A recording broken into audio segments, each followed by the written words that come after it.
నమస్తే. ప్రస్తుతం మనతో పాటు ప్రముఖ రైటర్ కనగాల జయకుమార్ ఉన్నారు. ఆయనతో మాట్లాడదాం. నమస్తే సార్.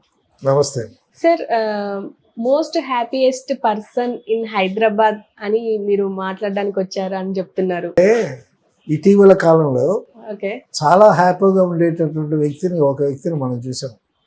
ఎవరంటే అది మెగాస్టార్ చిరంజీవి గారు. ఆయన చాలా హ్యాపీగా ఉన్నాడు ఈ మధ్యన. ఎందుకంటే తను సాధించలేనటువంటి ఘనకార్యాన్ని తన తమ్ముడు సాధించాడు.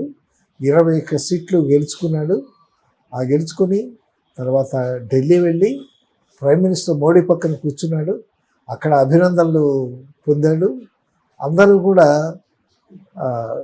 రీసెంట్ ఎలక్షన్స్లో బాగా hot topic Pawan Kalyan. So అక్కడ సెంటర్లో కేంద్రంలో అందరూ అభినందనలు పొందాడు. తర్వాత తను కూడా తన కొడుకుని తీసుకువెళ్ళటం, ఆ కొడుకుని మోడీకి పరిచయం చేయటం. సో ఆ మోడీ కూడా ఇలా చూశాడు, అతన్ని అంత హైట్ ఉన్నాడు. ఆ అబ్బాయి దగ్గర మోడీ పొట్టిగా కనిపించాడు.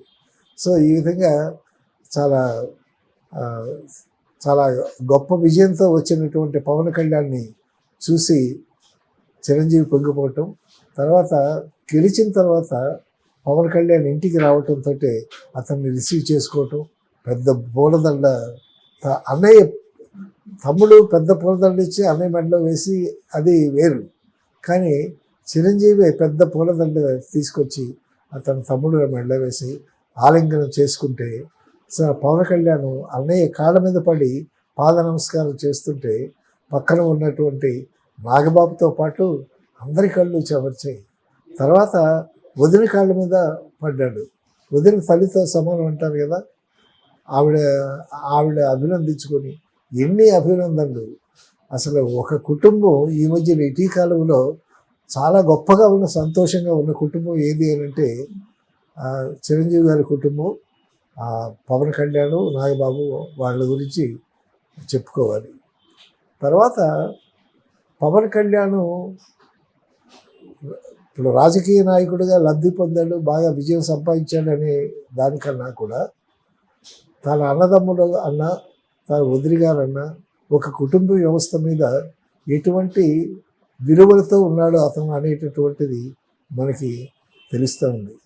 తర్వాత రేణు దేశాయి ఆవిడ దూరంగా ఉన్నా కూడా వాళ్ళకి పుట్టిన పిల్లలు తన పిల్లలే కదా, వాళ్ళని కూడా చేరదీసి అసలు పవన్ కళ్యాణ్ లాగే ఉన్నాడు ఆ అఖీరా కూడా. సో పవన్ కళ్యాణ్ కన్నా హైట్ ఉన్నాడు. సో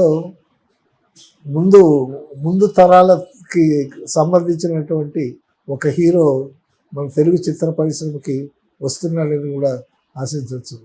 పవన్ కళ్యాణ్ కొడుకు మనకు పవన్ కళ్యాణ్ అయినా ఆశ్చర్యం లేదు, ఎందుకంటే ఇన్స్పిరేషన్. సో పుత్రుడు తండ్రికి ఆనందాన్ని ఇస్తాడన్నట్టు చిరంజీవి కూడా పవన్ కళ్యాణ్ని ఒక కొడుకులాగా పట్టుకుని ఆడటం. తర్వాత ఇప్పుడు 12వ తారీఖున ఇక్కడ కేసరపల్లిలో జరిగినటువంటి ప్రమాణ స్వీకార ఉత్సవంలో దానికి కేంద్రం నుంచి చాలా ప్రముఖులు వచ్చారు. అందరూ అమిత్ షా వచ్చాడు, తర్వాత సినిమా యాక్టర్స్ చాలామంది వచ్చారు, తర్వాత తలైవర్ రజనీకాంత్ వచ్చాడు, చాలామంది డిగ్నిటరీస్ వచ్చారు. వచ్చిన తర్వాత మోడీని రిసీవ్ చేసుకుంటూ వచ్చిన తర్వాత మోడీ అందరినీ పలకరించిన తర్వాత పవన్ కళ్యాణ్ని పలకరిస్తే పవన్ కళ్యాణ్ మా బ్రదర్ కూడా వచ్చాడండి అని చెప్పేసరికి పవన్ కళ్యాణ్ చేయి పట్టుకొని లాక్కుని తీసుకెళ్ళి చిరంజీవిని కలుపుకోవటం, ఆ చిరంజీవిని వాళ్ళిద్దరి మధ్య ప్రైమ్ మినిస్టర్ మోడీ నుండి వాళ్ళిద్దరు చేతులు ఎత్తి ప్రజలకి అభివాదం చేయటం. తర్వాత చిరంజీవి మోడీ ముందే పవన్ కళ్యాణ్ ఇలా పట్టుకుని ట్యాప్ చేయటం, అదంతా చూస్తే చిరంజీవితో మోడీ మాట్లాడాడంట. ఆ మాట్లాడిన అంశం కూడా ఈ మధ్యన చిరంజీవి బయటికి చెప్పాడు. ఎందుకంటే మీ తమ్ముడు సామాన్యుడు కాదు, చాలా గట్టికుడు, మీ అన్నదమ్ములు చూస్తుంటే నాకు చాలా ఆనందంగా ఉంది అని అన్నాడని చిరంజీవి చెప్పినట్టు సోషల్ మీడియాలో కూడా వచ్చింది. కాబట్టి అటువంటి అన్నదమ్ములు, తర్వాత వాళ్ళ ఆప్యాయతలు, వాళ్ళ అనుబంధాలు మానవ విలువలకి, కుటుంబ వ్యవస్థకి వాళ్ళు వాళ్ళ వాళ్ళకన్నా గొప్ప నిదర్శనం. అంటే మనకి ప్రజలకు బయటికి కనిపించేటటువంటి నిదర్శనం. తాను సాధించలేనటువంటి కార్యాన్ని తమ్ముడు సాధించలేనటువంటి ఆనందం. సో మనిషికి ఆనందమే ఆయుష్ని పెంచేది. ఇప్పుడు చిరంజీవి ఒక 100 ఏళ్ళు ఈ ఆనందంతో బతకొచ్చు అని అనిపిస్తుంది చూస్తూ ఉంటే.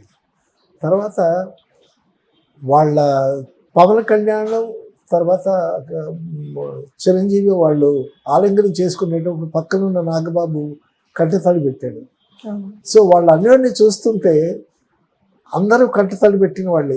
ప్రేక్షకులు కూడా సోషల్ మీడియాలో చూసినటువంటి టీవీల ముందు కూర్చున్నటువంటి వాళ్ళు కూడా కంటతడి పెట్టినటువంటి వైనం ఉంది. సో ఇటీవల అందరికీ చాలా ఆనందంగా, చాలా ఆనంద బాష్పాలను రాల్పించినటువంటి సంఘటనలు పవన్ కళ్యాణ్, చిరంజీవి వాళ్ళ మధ్య జరిగినటువంటి సుహృద్భావ వాతావరణం చూసి అందరూ చాలా మెచ్చుకున్నారు, చాలా ఆనందించారు. నాకు ఇటువంటి తమ్ముడు ఉంటే బాగున్నాయి, నాకు ఇటువంటి అన్న ఉంటే బాగున్నాయి, నాకు ఈ వదిన లాంటి ఒక తల్లి ఉంటే బాగున్నాయి అనుకున్నటువంటి ఆ సెంటిమెంటు, మన ఇండియన్ సెంటిమెంట్ ఉందే చాలా గొప్పది. సో ఆ సెంటిమెంటల్గా ఆ భారతీయతలో ఉండేటటువంటి ఆ గొప్పతనం, ఆ దృశ్యాన్ని మళ్ళా మనం ప్రేక్షకులు కానీ మనం కానీ కళ్ళారా చూసి చాలా ఆనందించినటువంటి, చాలా మధురమైనటువంటి క్షణాలు. శాఖలు ఇంకా ఎవరెవరికి ఏమి సేకరిస్తారని అది ఆ లిస్ట్ ఇంకా బయటికి రాలేదు. ఏదో తర్జన భర్జన పడుతూ ఉన్నారు, లేకపోతే ఇప్పటికే వచ్చేసారు శాఖలు. మొత్తం 24 మంది ప్రమాణ స్వీకారం చేశారు. అందులో 3 పవన్ కళ్యాణ్కి ఇచ్చాడు, తర్వాత 1 బీజేపీకి ఇచ్చాడు. పవన్ కళ్యాణ్ డిప్యూటీ సీఎంగా చేస్తూ అతనికి చాలా ప్రముఖమైనటువంటి శాఖ ఇద్దాం అనుకున్నాడంట. అయితే పవన్ కళ్యాణ్ పంచాయతీరాజు గ్రామీణాభివృద్ధి కోరుకున్నాడంట. పంచాయతీరాజు గ్రామీణాభివృద్ధి కోరుకున్నాడు. బహుశా అదే తనకి ఇష్టమైనటువంటి శాఖ అని చంద్రబాబు చెప్పినటువంటి వార్త కూడా వచ్చింది. చాలా సరైన శాఖ కోరుకున్నాడు. కానీ అందరూ హోంమంత్రి ఇస్తే బాగుంటుంది అవి చాలామంది పలు రకాలుగా అనుకుంటున్నారు. కానీ చంద్రబాబు అన్నదే అతను పంచాయతీరాజు గ్రామీణాభివృద్ధి కోరుకున్నాడు అని చంద్రబాబు అన్నట్టు కూడా ఒక వార్త వచ్చింది. నిజంగా ఆ వార్త నిజమైతే చాలా చక్కగా ఎంచుకున్నట్టు పవన్ కళ్యాణ్ లెక్క. ఎందుకంటే పంచాయతీరాజ్ వ్యవస్థ, ప్రతి విలేజ్లో ఒక పంచాయతీ ఉంటుంది, తర్వాత గ్రామీణాభివృద్ధి. సో అంటే ఆ గ్రామీణాభివృద్ధిలో ప్రజలతో మమేకమయ్యి ఆ పంచాయతీ ప్రెసిడెంట్స్తో వాళ్ళతో తిరిగి అక్కడ ఉన్నటువంటి సమస్యలను తెలుసుకుని, కొన్ని అన్నీ కాకపోయినా కొన్ని గ్రామాలలో బాగా తిరిగి అక్కడ సమస్యలు తెలుసుకుని ప్రజలతో మమేకమై తిరిగితే అసలు వాట్ ఈజ్ వాట్ అనేది బాగా తెలుస్తుంది. అసలు ప్రజానాయకులు అనేటటువంటి వాడు ఎక్కువ ప్రజలతోనే ఉండాలి. అప్పుడు ఏమవుతుందంటే ఆ ప్రజలకి ఈ నాయకుడి మీద నమ్మకం కుదురుతుంది. తర్వాత ప్రజలకు ఉండేటటువంటి సమస్యల మీద ఈ నాయకుడికి మంచి అవగాహన వస్తుంది. సో వాళ్ళకి ఏ విధంగా తను ఉపయోగపడగలడు, వాళ్ళకి ఏమేమి కావాలి అవన్నీ తీసుకురావటంలో ఎంతవరకు తన శాఖ కానీ తన మంత్రివర్గం తన స్టాఫ్ వాళ్ళంతా ఉంటారు కదా, ఆ విధంగా వాళ్ళకి తను ఎంతవరకు ఉపయోగపడ్డనేటటువంటిది. ఇప్పుడు లోకేష్కి ఐటీ ఎడ్యుకేషన్ ఏదో ఇస్తామనేటటువంటిది కూడా ప్రచారంలో ఉంది. అయితే పవన్ కళ్యాణ్ ఈ శాఖ ఎంచుకున్నందువల్ల ప్రజాభిమానం బాగా పెరుగుద్ది. ఇతనికి ప్రజాభిమానం పెరుగుద్ది. ఉత్తరోత్తర జనసేన తను డెవలప్ చేసుకోవటానికి చాలా మంచి దారులు కనిపిస్తాయి. ఎందుకంటే ఎప్పటికైనా వీళ్ళు కలిసి ఉన్నంతకాలం కలిసి ఉంటారు.